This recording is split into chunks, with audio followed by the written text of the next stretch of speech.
وزیر اعظم شہباز شریف کی زیارت امن و امان کی صورتحال سے متعلق اجلاس ہوا جس میں ملکی سیکیورٹی امور کا جائزہ لیا گیا۔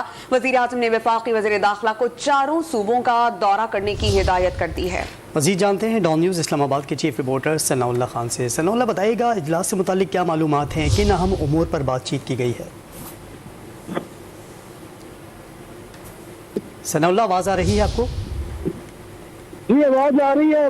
اور اس اجلاس میں تو پورے ملک کی سیکورٹی کا جائزہ لیا گیا ہے اور وزیر اعظم نے واضح طور پر کہا ہے کہ کسی قسم کا کوئی سیکورٹی لیس برداشت نہیں کیا جائے گا، اور انہوں نے وزیر داخلہ رانا ثناء اللہ سے کہا ہے کہ وہ چاروں صوبوں کا دورہ کریں اور سیکورٹی کے حوالے سے جو بھی تھریٹس ہیں ان کو دور کریں، اور اگر پولیس کی کوئی کیپیسٹی کا ایشو ہے قانون نافذ کرنے والے اداروں کا تو اس کو بھی دور کریں۔